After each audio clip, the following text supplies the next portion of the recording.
Welcome to the AI Hustle Podcast, the podcast where we break down the latest in AI news, tools, and interview experts helping you hustle and do more using AI.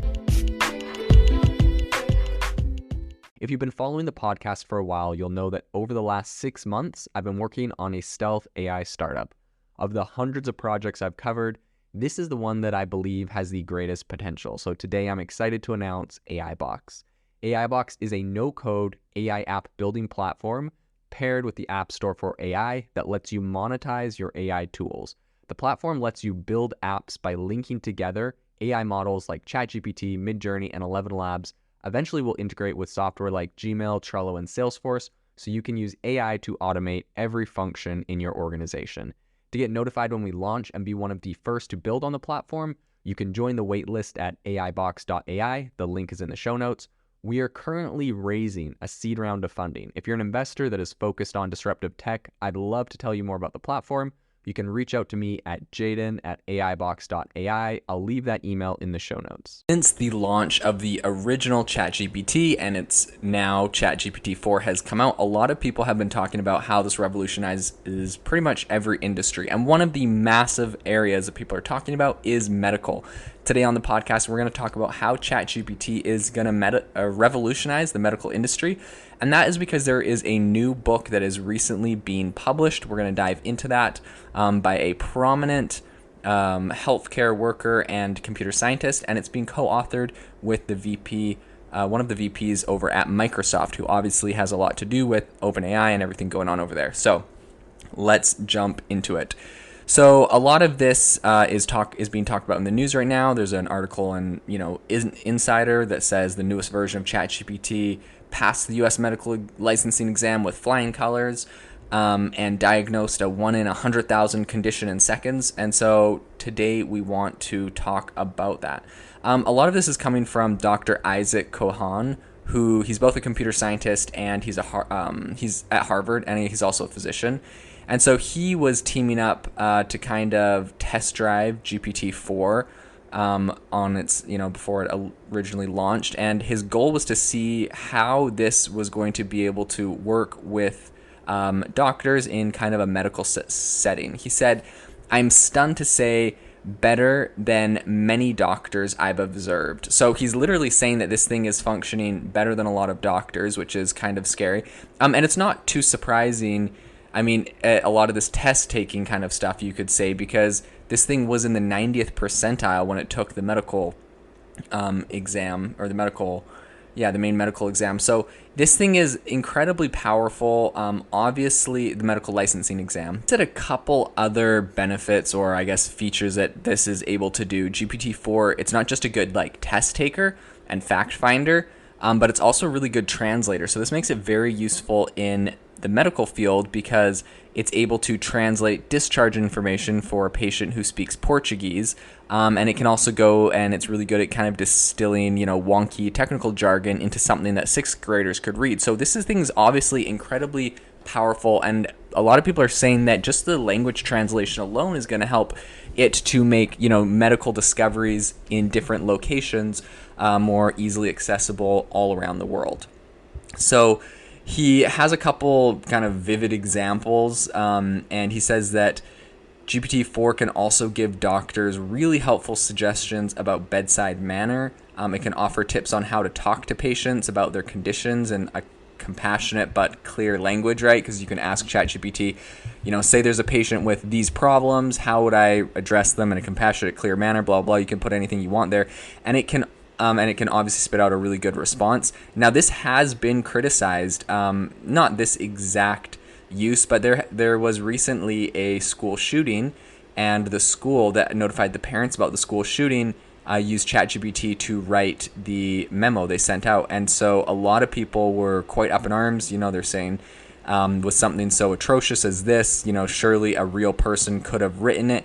And it's kind of hard because I guess playing talking from the other side, I think the people that originally wrote it, they themselves, there was school faculty, and they themselves had a lot of trauma and didn't really want to, sit down and write something so painful, so they use this tool to kind of help them. So, I mean, there's two sides of that story and controversy, and I know people have a lot of different opinions on that. But all I'm saying is it was a controversial topic that people are discussing, right? Should ChatGPT write sensitive or highly emotionally charged or, really sad news like this? So, in any case, it is something that a lot of doctors struggle with, right? Maybe they don't know the right words to say, and this is something that will help them. And I personally can, I guess I have some empathy for those doctors in that situation, as I myself would not, know necessarily how to comfort someone in in super hard situations. So that's one area that it will be used. Another that they discuss in this book is that it can be it can read really lengthy reports and studies, and it can summarize them in like seconds, right? Like super fast. And this is really useful because the people that are, obviously doctors that are diagnosing diseases, if they have the latest studies, which are always, new ones are always coming out, but if they're able to summarize some of the latest studies coming out in a particular field, maybe relating to a particular disease that they specialize in, this could be really powerful for staying up to date on the latest information in your field. Something else that ChatGPT can do is it can explain its reasoning. It talks about making a diagnosis or solving a problem, and a lot of people are saying that looks a lot like, human-styled intelligence if you ask it to explain its reasoning behind something. But if you ask ChatGPT how it does all this, it's likely just going to tell you that its intelligence is still limited to patterns in the data, that it doesn't really involve any true understanding or intentionality. So, that's what GPT told a lot of different people when they've asked about that. But even with these types of limitations, GPT-4 can mimic how doctors diagnose conditions with a really stunning success rate, although it is not perfect, which is, I think, a really important point to bring up here. So a lot of doctors that are kind of looking at this right now and taking it, are looking at this. There's one in particular, he took it through kind of a clinical thought experiment, and he based it off of a real life case that involved a newborn baby he treated several years earlier. And so he gave it a few different details about the baby he gathered from its physical exam, as well as some information from the ultrasound and hormone levels that he collected. And GPT-4 was actually able to correctly diagnose a 1 in 100,000 condition, which is called congenital adrenal hyperplasty. And anyways, this doctor said just as he would have with all of his years of study and experience, GPT-4 was able to do this in a couple seconds. And so, he was both impressed and kind of horrified. And if you think about it, it's like on the one hand, it's, obviously solving this really sophisticated problem and giving this really sophisticated diagnosis, which is really impressive and amazing. But on the other hand, it's kind of mind-blowing to think that, so many people are going to have access to this, and it's hard to guarantee or, certify that GPT-4 or any other AI model's advice is actually going to be safe and effective, right? Like, you would hate for something like this to not be perfect and to have any sort of issues. So it's important to know that GPT-4 isn't always right. And some people also say, they note, GPT-4 doesn't have an ethical compass. I think that, when every doctor in the US takes when they go and take the medical licensing exam, they do something which is called taking the Hippocratic Oath, which I think is just like saying, they'll never harm another human. Obviously, GPT-4 has not taken the Hippocratic Oath, and so people are concerned that using it for doctors' practices, maybe, it will do something that will harm people. And obviously, we've seen a lot of instances where GPT-4 does what people call hallucinates, just comes up with a random answer, or it doesn't do something correctly. When talking about a lot of these different issues that it has, there are ways around it. I mean, obviously, you're going to need a real human doctor to give a second opinion and look over these results.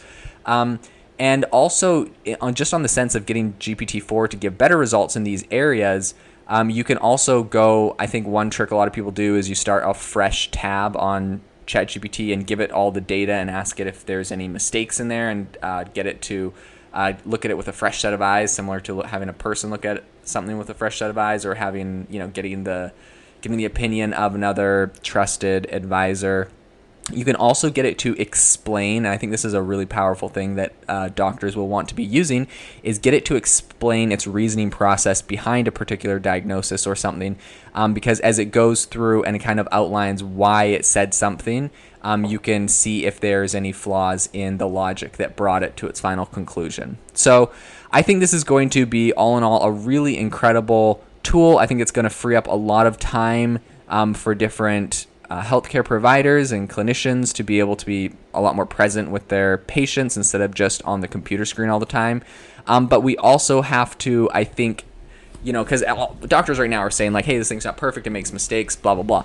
And I think that's totally valid and true, and we definitely don't want to rely on this. But I do think it's important for us to be thinking about the fact that we're continually going to be living in a world where this technology gets better and better, these results get better and better, and eventually it will be, right, like right now, if it's in the 90th percentile, eventually it will be in the 99th percentile. And what does that mean? That means that this thing is better than 99% of any doctors taking this, and if it's really that much better, like, people are going to solely rely on this thing. People are going to build different tools and bots, whether it's regulated or unregulated, to get their medical advice from these kind of sources. And so I think it's going to be, it's an interesting question that we have to start talking about, and we have to kind of force ourselves to imagine what this world will look like with these machines that are essentially smarter than us.